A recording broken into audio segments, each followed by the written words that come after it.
The classic way to do social media marketing and why it is a waste of your time. Before I jump into the actual meat and potatoes of this training, I need to devote some real estate to how other people are doing social media marketing. I need to do this because it's very tempting for people to engage in the same practices. I can see where they're coming from. It is easy. It's like seeing some chump change in front of you, and it's almost irresistible to fight the urge of bending over and picking up that change. But when you do that, it will throw you off.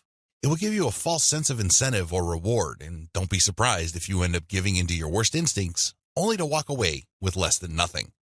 This happens all the time because human beings, being the way they are, would always take the path of least resistance. Who can blame them?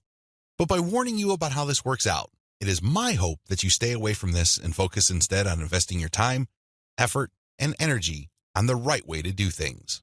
The classic approach to social media marketing. So what is the classic approach to social media marketing?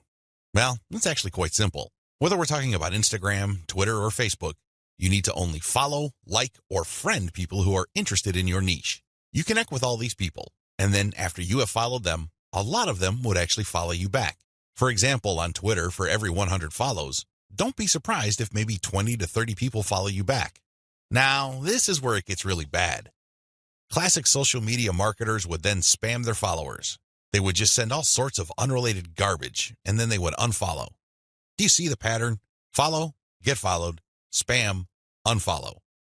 I wish I could tell you that they do this sporadically, but instead, these self-professed professional marketers use all sorts of sophisticated software to do this. Up until a few years ago, this worked like a charm. This was a great way to get a lot of Twitter traffic, but not anymore. This pattern instead can get you banned.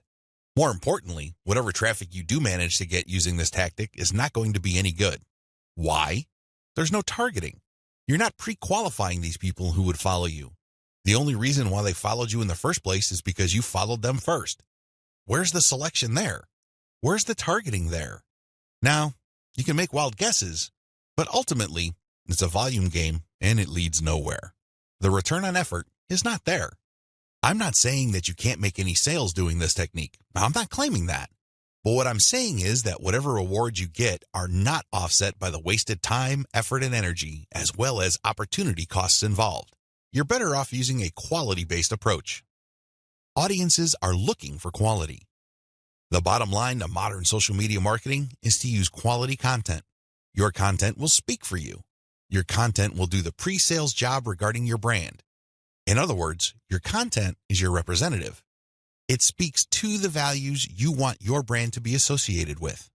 The sad reality, even if the follow, get followed, spam, and unfollow technique still works for some people, the rules have changed.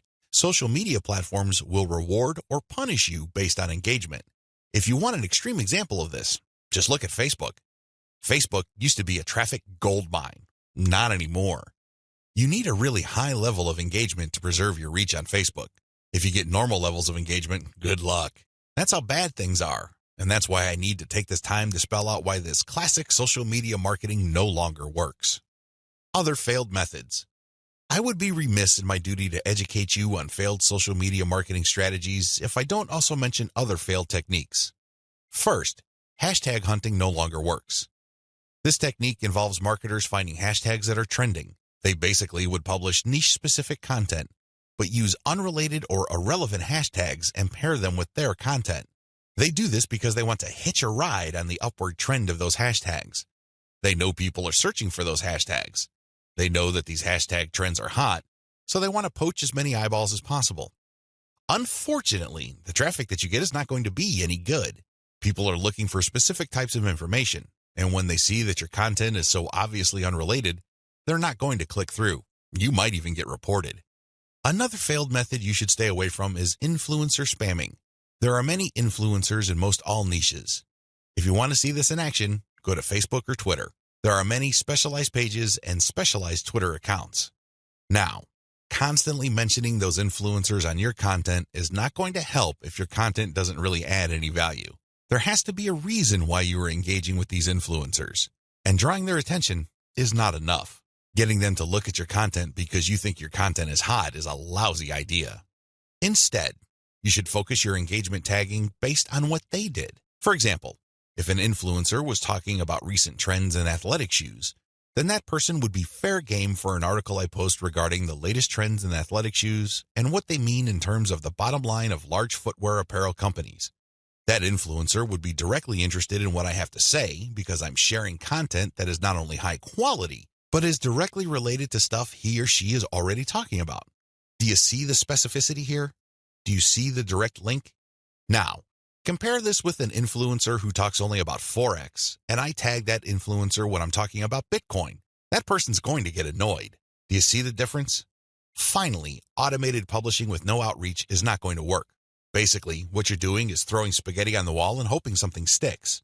If you're just publishing content on an automated basis on Twitter, Facebook, Pinterest, and other platforms, it's anybody's guess whether people would actually engage. You have to do some outreach. You have to draw eyeballs to your content. You have to find existing pools of highly qualified audiences and get your social media account in front of their eyeballs. Use your very best content.